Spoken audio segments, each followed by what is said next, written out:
아무런 답변을 받지 못했습니다. 검찰은 조만간 박 씨를 불러 어떤 명목으로 누구에게 돈을 전달했는지 노비 의혹을 확인할 예정입니다. MBC 뉴스 손구민입니다.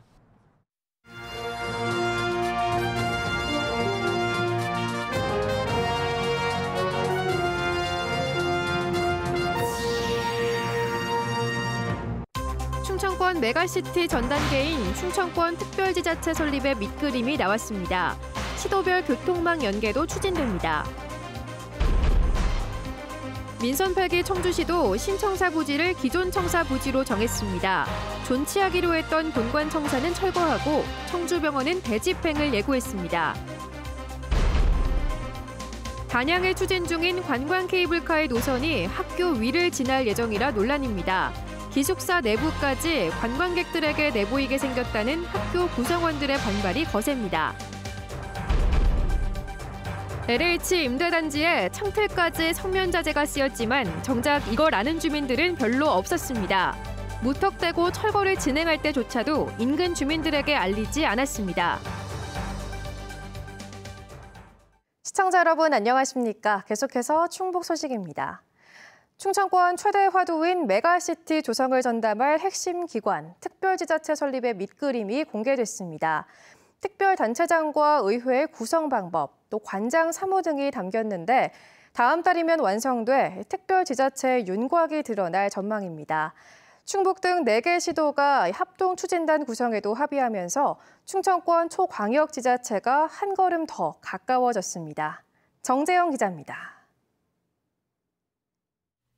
충청권 메가시티, 즉 광역생활경제권으로 가려면 먼저 4개 시도 전체를 관할하는 특별지자체를 구성해야 합니다. 단체장이 따로 있고 4개 시도 광역의원들이 의회를 구성하며 공무원이 파견돼 초광역 협력사업과 관련된 사무를 처리하는 법인 단체입니다. 함께 만든 규약을 따르는데 규약에 무엇을 어떻게 담을지 그 방법을 제시한 연구 보고서가 충청권 시도지사들에게 처음 공개됐습니다. 충청권 특별지자체의 명칭은 충청권 특별연합으로 하고 단체장은 4개 시도지사들이 1년씩 번갈아 맡으며 의회는 인구 비율 등을 고려해 각 지역 광역의원들 중 일부가 2년씩 맡는다는 내용. 재원은 일단 각 지자체가 분담금을 내고 국비 지원을 받아 보충하는 방법이, 이외에도 관장 사무와 조직 구성 등에 대한 방법이 제시됐습니다. 충청권 메가시티 추진에 합의한 뒤 처음 나온 밑그림이자 설계도, 수정 보완을 거쳐 다음 달 중 완성되면 특별지자체 구성의 지침서 역할을 하게 됩니다. 설립과 운영 방안에 대한 밑그림이 그려진 만큼 한층 속도감 있는 사업 추진이 가능하리라고 기대하고 있습니다. 충청권의 진정한 발전과 상생은 이제 시작입니다. 충청권 4개 시도는 이 지침서를 활용해 특별지자체의 설계와 출범을 전담할 합동추진단을 올해 안에 꾸리기로 했습니다. 세종에 조직한 상생협력기획단의 인력과 조직을 대폭 보강해 4개 시도의회와의 협력, 나아가 충청도민 공감대 형성까지 실무 전반을 맡게 됩니다. 이 논의의 출발점은 역사적 의미를 갖는다 이렇게 생각하고 좀 더 전향적인 적극적인 노력과 연구를 거쳐서 앞으로 충청권이 하나의 메가시티로 더 나아가서는 행정통합으로 나갈 수 있도록. 충청권 4개 시도는 이미 시작된 광역교통망 구축의 하나로 버스 통합 환승요금 체계도 구축하기로 했습니다. 버스 환승이 가능한 지역을 청주와 충남 공주까지 넓히겠다는 것으로 이미 2차례 거부당한 31억 원의 시스템 구축비를 다시 기획재정부에 요청할 예정입니다. 환승 확대로 각 시도가 분담해야 할 보전비는 연간 50억 원 정도이지만 얻는 게 더 많다는 설명입니다. 여러 부분에서 4개 시도 생각이 다를 수 있지만 메가시티 출범을 통해서 충청권의 파이를 더욱 키워 더 큰 이익을 550만 시도민들께 돌려드리겠다는 마음으로 충청권은 연말까지 합동추진단 구성을 마친 뒤 늦어도 내후년에는 특별지자체를 출범시킨다는 목표를 세웠습니다. 가장 앞서가다 지역 간 이해관계로 멈춰선 부울경의 사례를 볼 때 내실을 충분히 다지며 추진하는 게 오히려 더 빠른 길일 수 있습니다. MBC 뉴스 정지영입니다. 개방형 직위로 공모한 충청북도 경제부지사에 40대인 김명규 기획재정부 부의사관이 발탁됐습니다. 김명규 부의사관은 음성 출신으로 김영환 지사와 같은 청주고를 졸업한 뒤 기재부에서 20년을 근무했으며 임용을 위해 기재부에서 퇴직해야 합니다. 함께 개방형 공모를 진행한 대변인에는 윤홍창 전 충북도의원이, 감사관에는 박대순 도환경정책과장, 보건환경연구원장에는 김종숙 보건연구부장이 뽑혔습니다. 충청북도는 신원 조회 등을 거쳐 다음 달 초 임용을 마무리할 예정입니다. 청주시가 기존 시청 부지에 새 청사를 건립하기로 하고 청사 건립에 속도를 내기로 했습니다. 부지를 무단 점유하고 있는 청주병원에 대해서는 강제 집행에 나서겠다고 강경 대응을 예고했습니다. 김영일 기자입니다. 새 청사 이전을 포함해 청주시청사 건립 계획을 원점에서 재검토하겠다던 이범석 청주시장. 결국 본관 건물을 철거하는 대신 기존 부지에 짓기로 결론지었습니다. 시군 통합할 때 신청사는 현위치의 입지를 결정한 그런 취지를 존중할 필요가 있습니다. 청사 건립의 가장 큰 걸림돌인 청주병원 문제에 대해서는 강경 대응을 해서라도 하루빨리 애듭 짓기로 했습니다. 최근 청주병원을 상대로 한 토지 건물 명도 소송에서 1심에 이어 2심에서도 승소한 만큼 더 이상 미룰 수 없다는 겁니다. 이에 따라 기존 시청 본관 철거를 위한 문화재청과의 협의를 서두르기로 했습니다. 또 설계 변경을 거쳐 착공 전까지 강제 집행 절차인 행정 대집행을 마무리한다는 계획입니다. 이제는 조금 강제적인 조치를 검토하고 추진해야 될 때가 됐다고 생각합니다. 대집행도 검토하고 있다는 말씀이신가요? 네, 그렇습니다. 옛 본관 철거를 공식화한 청주시의 방침에 시민사회단체는 즉각 반발하고 나섰습니다. 시장이 바뀐 지 2달 만에 옛 시청 건물의 문화재적 가치와 위상이 달라질 수 있냐는 겁니다. 한 몇 개월 사이에 그 청주시 본청사의 문화재적 가치가 사라졌는가, 여기에 대한 판단은 필요할 거라고 생각합니다. 이게 단체장의 의지만 가지고 밀어붙이면 되는 일인가. 노약자가 대부분인 청주병원 환자들을 강제 이송하는 것도 쉽지 않은 상황에서 시의회 내부에서도 옛 시청 본관 철거와 청주병원 강제 집행에 대한 부정적인 의견이 많아 청주시청사를 둘러싼 논란은 당분간 계속될 전망입니다. MBC 뉴스 김영일입니다. 관광도시 단양에 야간 관광을 위해 도심을 관통하는 민자 케이블카 사업이 지난해부터 추진되고 있습니다. 그런데 이 케이블카 노선이 학교 옆에 있어 학교와 학부모, 학생들의 반발이 거세지고 있는데요. 얼마나 가까운지 허지희 기자가 현장 취재했습니다. 단양고등학교 옆 잔도 상공. 단양의 대형 리조트 업체가 컨소시엄을 꾸려 2025년 준공 목표로 추진 중인 1.6km의 케이블카 노선입니다. 552억 원을 들여 리조트에서 출발한 케이블카가 단양 양방산까지 오가는 코스로 현재 실시 설계와 인허가를 추진 중입니다. 케이블카 주탑 예정지에서 160m가량 떨어진 건물. 고등학교 여학생 기숙사입니다. 드론을 띄워 노선도를 따라가 봤더니 상공에서 기숙사 창문이 그대로 보입니다. 자, 기숙사의 생활권이 침해된다. 여학생들도 있고 안에도 들여다 보이고 케이블카가 바로 이렇게 선이 빛 같이 가니까 이제 그러니까 이제 하는 이야기가 그럼 뭐 썬팅을 하시든지 뭘 어떻게 하든지 카바를 하도록 하겠습니다. 수업을 하는 교실 건물의 창문에서도 하늘 위를 오가는 케이블카가 보일 것으로 예상되는 상황. 건물 끝선 우로 쫙 지나가는. 학교와 학부모, 학생들은 지역 유일 인문계 고등학교가 학습권을 방해받을 수밖에 없다고 주장하고 있습니다. 특히 야간 운행도 예상되는 만큼 기숙사 학생들의 빗공해 피해도 우려하고 있습니다. 이런 것으로 말미암아 초등학교에서 중학교, 중학교에서 고등학교 올라오는 학생들이 다른 지역으로 좀 더 좋은 교육 환경을 찾아서 감으로써 단양행의 젊은 아이들이 없어지는.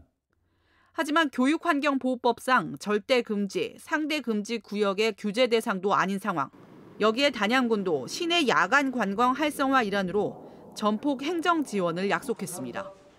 단양의 케이블카 사업은 한때 소백산에도 추진했을 정도로 수건 사업이었습니다. 아름다운 밤 풍경을 우리 양방산에서 즐길 수 있고 또 우리 시장과 함께 이 시내에 설치되는 이런 이제 시설이기 때문에 아마 다른 지역에 설치된 이런 케이블카하고 상당한 특성이 있을 것이다 이렇게 생각을 합니다. 김문근 군수로 바뀐 이후에도 사업 추진이 계속되자 학교와 학부모들은 초중학교 학부모들과 반대 대책위까지 꾸려 노선 변경 또는 학교 이전을 주장하며 반발 수위를 높이고 있습니다. 지속된 반발에 업체 측은 다음 달 1일 주민 설명회에 나설 예정이라 강한 충돌이 예상됩니다. MBC 뉴스 허지입니다. 휴일인 어제 하루 충북의 코로나19 신규 확진자가 1000명대로 내려앉았습니다. 충청북도가 발표한 오늘 0시 기준 코로나19 신규 확진자는 1,617명으로 2,000명대 초반이던 지난주 일요일보다 400여 명, 20% 줄었습니다. 지난주 화요일까지 4,000명대를 유지하던 충북의 평일 하루 신규 확진자 수도 이후 3,000명 선을 유지해 왔습니다. 한편 지난 26일 진천에서 무의식 상태였던 80대 확진자가 발견 당일 숨지는 등 청주와 진천에서 70, 80대 3명이 숨져 누적 사망자는 809명으로 늘었습니다.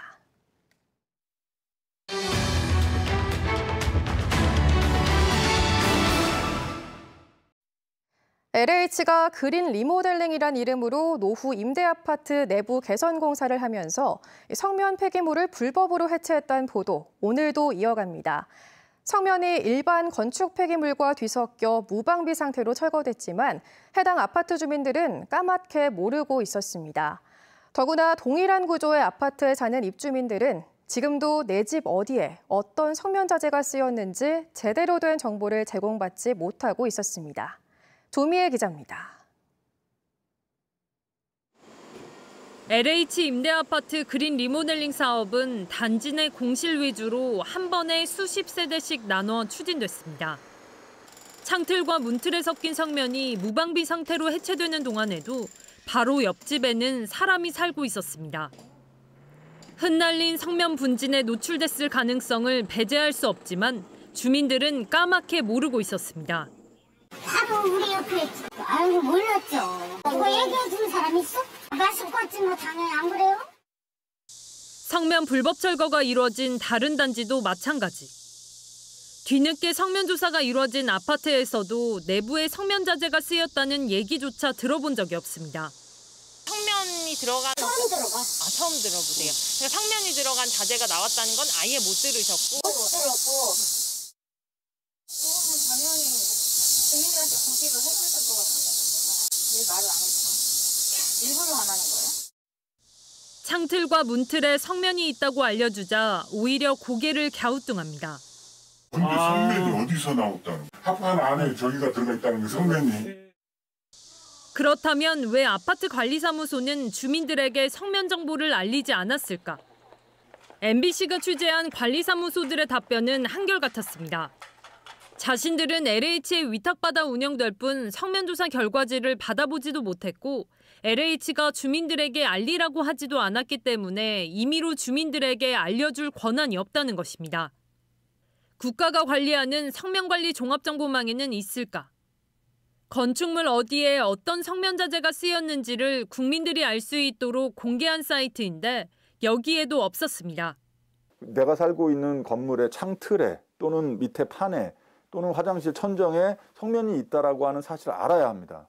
왜냐하면 살다 보면은 뭐 전구를 갈 수도 있고 천정에 뭔가를 이렇게 뚫을 수도 있고 그 과정에서 굉장히 그 성면에 노출이 되는 것이거든요. 내 집 성면 정보가 제대로 공개되지 않으면 오히려 더 큰 성면 위험에 노출될 수 있다는 얘기입니다. 안전한 성면 관리는 투명하게, 체계적으로 알리는 데서부터 시작돼야 하지만 그렇지 못한 게 현실입니다. 다음 리포트에서는 사각지대에 놓인 공공임대아파트 성면정보 관리 실태를 고발합니다. MBC 뉴스 조미입니다. 2027년 하계 세계대학 경기대회 유치에 나선 충청권의 고민은 아직 대회를 치를 경기장과 선수촌 등을 다 갖추지 않았다는 건데요. 두 차례 실사와 평가를 가진 국제대학스포츠연맹은 공동 유치에 나선 충청권에 후한 평가를 줬습니다. 그러나 이 역시 외교적 수사일 수 있기에 이제 최종 결정까지 남은 2달여 동안 스포츠 외교 역량을 집중해야 할 것으로 보입니다. 이승준 기자의 보도입니다. 지난 26일부터 충청권을 평가 방문 중인 국제대학스포츠연맹 집행위원들이 기자회견을 가졌습니다. 레온즈 에더 회장 대행은 정부와 지자체, 시민들의 유치 열망을 높게 평가했습니다. First of all, what I mentioned before, we really feel the strong support from the central government, but also from all the local authorities. This is certainly a very strong point. 단순한 대회 개최를 넘어 기술과 환경 보전, 지속 가능한 발전 등에 대한 유치위원회의 방향도 긍정적으로 봤습니다. We want to develop a region and to give a chance to all the region to take advantage of those games. 그러나 아직 경기장과 선수촌 등 많은 시설이 갖춰지지 않은 것은 공동 유치에 나선 충청권의 약점입니다. 경쟁 상대인 미국 노스캐롤라이나는 대학 도시답게 모든 경기장과 선수촌이 이미 완공돼 있습니다. So if we talk about existing venues, because I've been to North Carolina myself, if we're talking about existing venues, they do have almost all the venues ready, including the village. 대학 경기대회인 만큼 대학의 유명세도 작용할 수 있는데 듀크와 노스캐롤라이나 대학 등에 비교해 충청권 대학의 비교 우위도 장담할 수 없는 상황입니다. 2027년 개최지 선정은 국제스포츠연맹 집행위원회 투표로 정해집니다. 조직위원회는 남은 기간 우리가 준비한 가치와 방향에 대해 22명의 위원을 만나 설명하고 도움을 요청할 계획입니다. 2년 전 충청권의 공동 유치로 시작한 하계 세계대학 경기 유치 도전. 국내에서 2차례 실사와 평가를 마치고 이제 오는 11월 12일 벨기에에서 열리는 피수 집행위원회 총회를 남겨두고 있습니다. MBC 뉴스 이승준입니다. 최근 수확을 앞둔 사과에 탄저병이 확산되고 있다는 보도와 관련해 충주시가 대응책 마련에 나섰습니다. 충주시는 지역 과수농가를 대상으로 탄저병에 감염되기 전에 조기 출하하고 병충해로 제거된 과실은 땅에 묻거나 출하할 것을 권장했습니다. 충북 소식 마칩니다. 시청해주신 여러분 고맙습니다. 골 침묵에 빠졌습니다. 하지만